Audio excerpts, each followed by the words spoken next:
Um, so, right, God blimey, it's got, what, like 10 minutes and I'm not even got to the point yet. Right, so I wanted to talk about my diagnosis, which is borderline personality disorder. That is my diagnosis. I was diagnosed in 2005. I was sectioned on a ward which was called the Tony Hillis Unit, which is in is Lambeth Hospital, which is Landor Road, which is Brixton / Stockwell sort of thing. I don't, to be perfectly honest with you, I have no idea, even to this day, just exactly what. I don't think borough, because borough is the borough of Lambeth, but I don't know what do you call it, town, whatever. I don't know exactly where it lies under, where it's Brixton or Stockwell, whatever. Maybe it's right on the border of it. Anyway, so like I say, that's where I got my diagnosis. I was sectioned on that ward. It was one of the first, not the first, but it was one of the first solely dedicated personality disorder wards in the country. It was a pilot scheme, and anyway, again, don't want to go into a massive big potted history about that necessarily. But anyway, to take it back to what I was saying about, I've been watching loads of videos, both professional people giving lectures that have been videoed, so they're in some sort of lecture theatre or some, maybe in a university classroom or whatever, yeah. But some clinical psychologist or professional of some sort, waxing, I was going to say waxing lyrical, but I mean, you know, talking to other professionals about personality disorder in general, and sometimes specifically borderline personality disorder. And then I've been watching videos that have been made by people with lived experience themselves, so people with the actual diagnosis. And they come in all shapes and sizes, and various different backgrounds and countries and so on and so forth. And also both male and female. But I have noticed that it's, at least on the videos, and I know traditionally it was always seen as a female diagnosis. More females got diagnosed with it than males, and I think that is now starting to change. And again, I don't want to go in a massive big pot.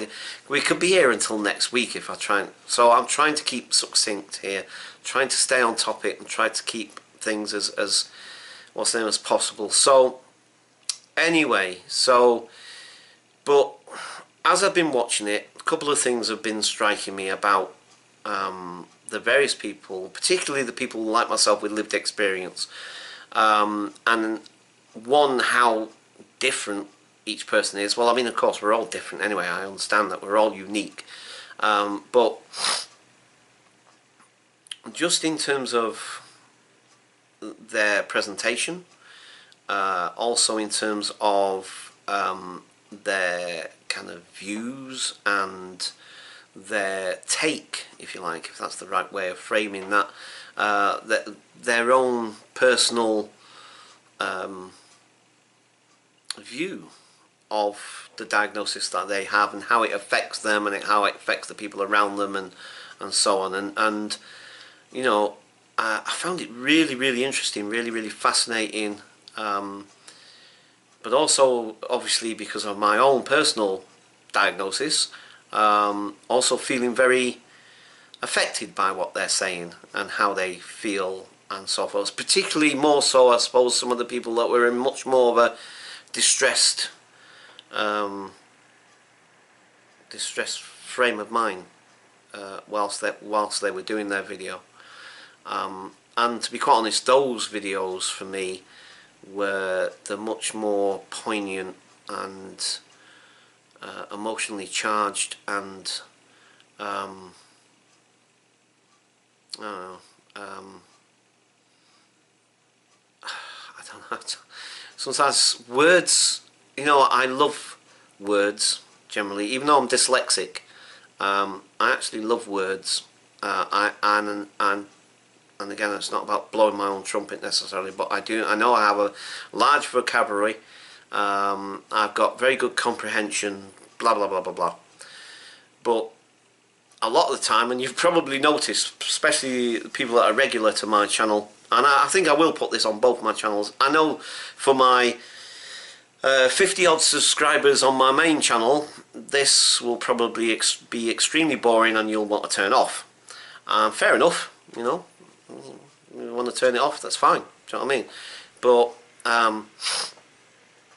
I just felt the need to do this, you know, and this isn't about trying to be, you know, make everybody feel depressed or anything. It's far from it. I guess I'm exploring my own issues and stuff, and through watching other people's experiences and watching their videos, because, you know, I seriously get and identify with almost everything that they're talking about.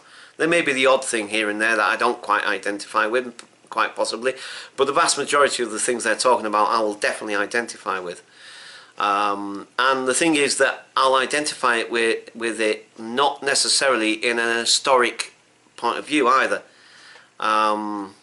because, and I guess this maybe is the crux of the whole point of this video. It's funny, I know I'm long-winded, and I know I go around the houses, I know I do, and I find it annoying sometimes, to be quite honest, I do, and I can be a little bit, and I can be irreverent, and I use humour. For me, one of my coping strategies, one of my coping mechanisms, not to be overwhelmed by my emotions and so on, is to use humour. Because I use that humour as a way of distracting, so it doesn't get too heavy in my head. But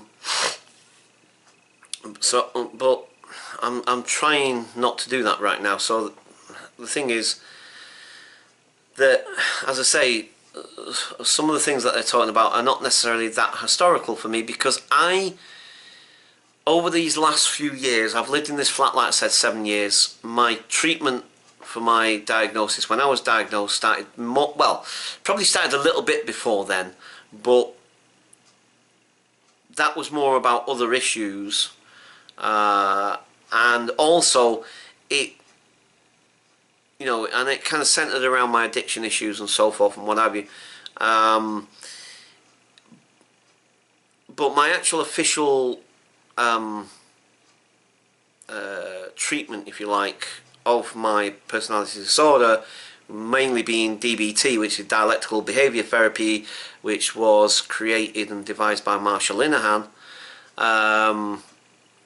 But there is other therapies as well involved in this, but again, I'm trying to keep to the point.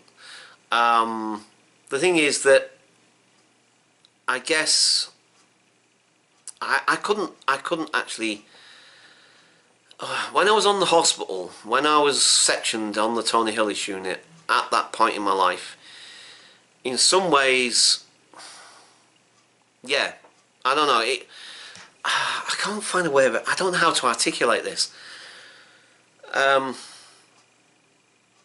I felt very much like a mental health patient. I don't know if that makes any sense. I don't know how else to frame it right now. Maybe something will occur to me as I'm talking, I don't know. Anyway, so for those 2 years I felt very much like I was going through a process, and, you know, there were times when I felt extremely unwell, and I probably was.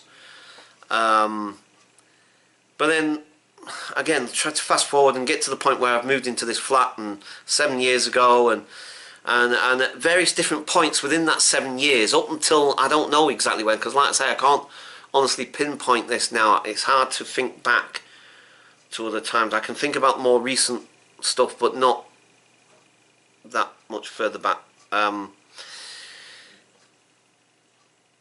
And so there's been a lot of times in the last few years where I felt, and again, I don't know if this is the right term to use. It's a term I'll use because it's familiar with everybody, and I think people will understand it. If I can find a better phrase, I will. But I guess for all intents and purposes, I felt cured.